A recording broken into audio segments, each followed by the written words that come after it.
మనస్సు ఏర్పడ్డాక జీవుడు బాహ్య ప్రపంచాన్ని అనుభవించడానికి కొత్త సాధనాలు అవసరమవుతాయి. అవి ఇంద్రియాలు.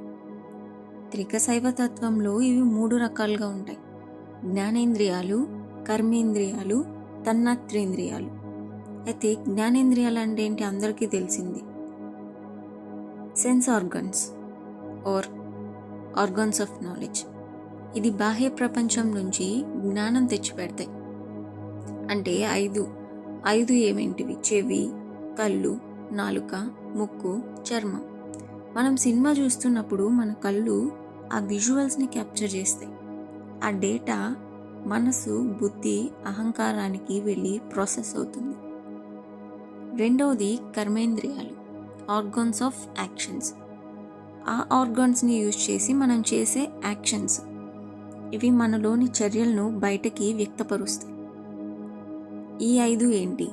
వాక్, మాట్లాడడం; పాని, చేతులు, అంటే చేతులతో ఏదైనా యాక్షన్స్ చేయడం; పాదం, కాళ్ళు, నడవడం అన్నమాట; పాయు, విసర్జన. 5వది ఉపస్థానం, సంతానోత్పత్తి శక్తి. ఒక బిడ్డ రోబోటిక్ టాయ్ని చూసి ఆనందం పడితే మొదట కళ్ళు క్యాప్చర్ చేస్తాయి, తరువాత అతను వావ్ అని అంటాడు.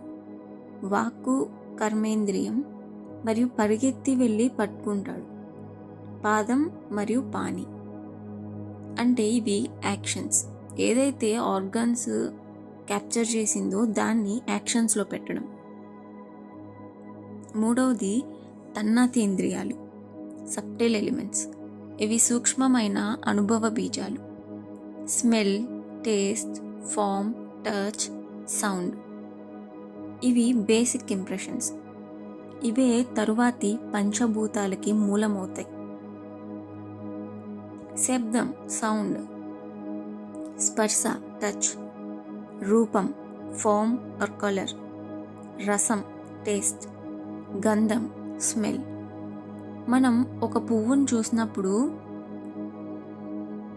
అది రూపం, వాసనని పీల్చినప్పుడు అది గంధం, తాకినప్పుడు స్పర్శ.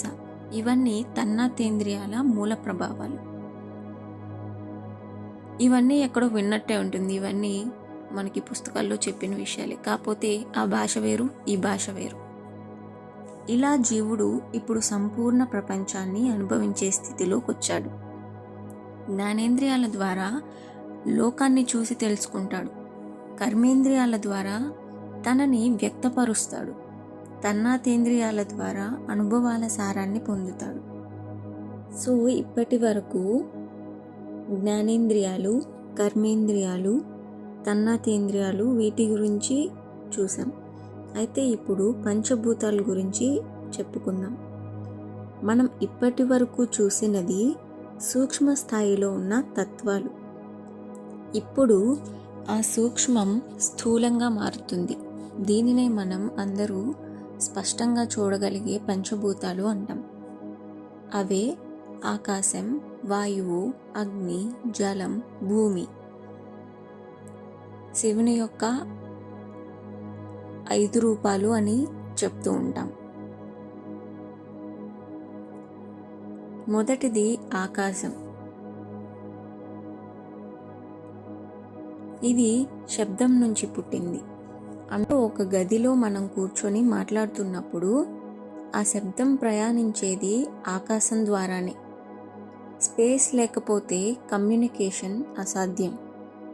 రెండవది వాయువు. ఇది స్పర్శ నుంచి పుట్టింది. చలనం, శ్వాస, గాలి ప్రవాహం, ఇవన్నీ వాయువే. ఉదాహరణకి మనం ఊపిరి పీల్చుకోవడం, గాలి తాకిన అనుభూతి, ఇవన్నీ వాయు ప్రభావం.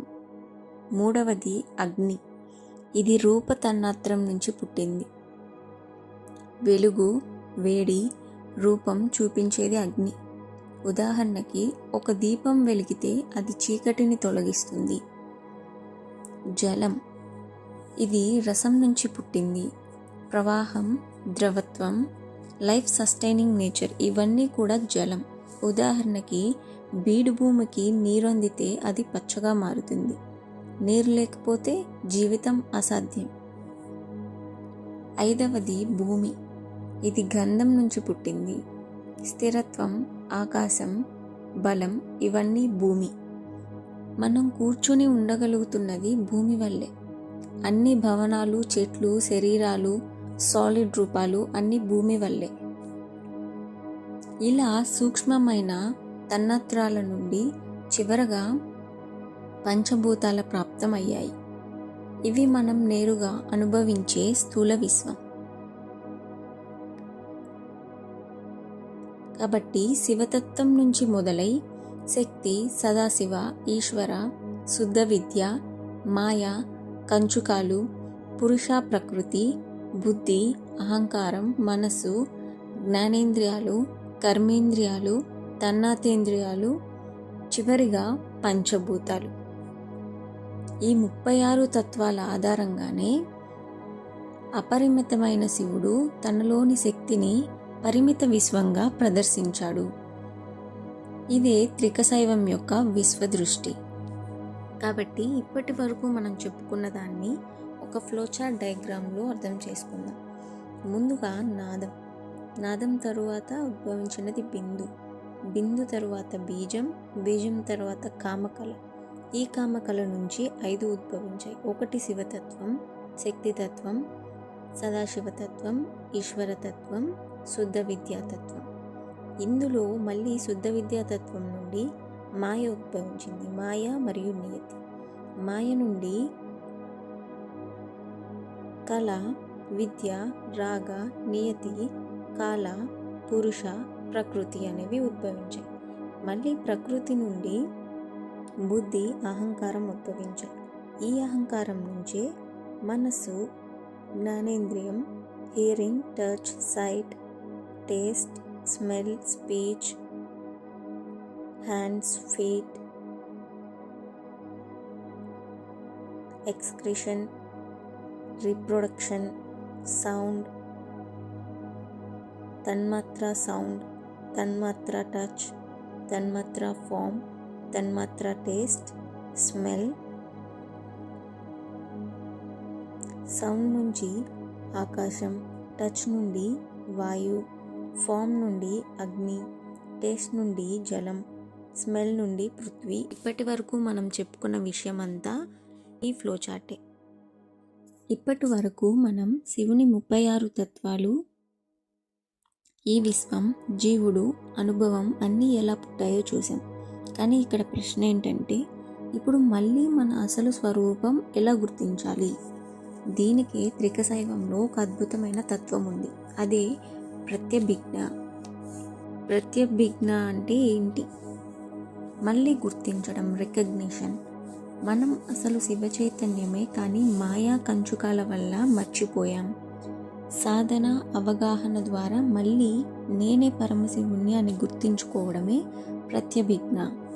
ఉదాహరణకి, నువ్వు చిన్నప్పుడే ఒక పాత స్నేహితుణ్ణి మర్చిపోయావని అనుకో.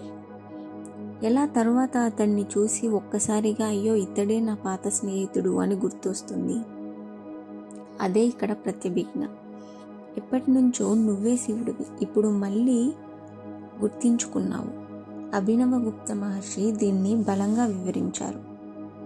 ఆయన చెప్పినది ఏంటంటే, శివుడి చైతన్యం నువ్వులోనే ఉంది, దానిని బయట వెతకాల్సిన అవసరం లేదు, కేవలం దాన్ని మళ్ళీ గుర్తించుకోవాలి. మనం ఉదయం అలసిపోయి అద్దం ముందు నిల్చుంటే మన ముఖం అద్దంలో కనిపిస్తుంది. కానీ చీకట్లో నిల్చుంటే మనం ఉన్న అద్దంలో మన రూపం కనిపించదు. లైట్ వేస్తే మళ్ళీ మనమే కనిపిస్తాం. శివుడు మనలో ఎప్పుడూ ఉన్నాడు, కానీ అజ్ఞానం అనే చీకటి వల్ల మరిచిపోయాం. అవగాహన అనే లైట్ వెలిగితే మనం మళ్ళీ మన స్వరూపాన్ని చూస్తాం. ఇదే ప్రత్యభిజ్ఞ. మనసులో నేను పరిమితమైన వాడిని అని ఎప్పుడైనా అనిపిస్తే ఆ సమయంలో త్రికశైవం గుర్తు చేస్తుంది, అది కేవలం మాయా తెర అని. వెనుక అసలు నువ్వే పరమశివుడు, దాన్ని మళ్ళీ గుర్తించు అని. ప్రత్యభిజ్ఞ అంటే కొత్తగా ఏదో సాధించడం కాదు.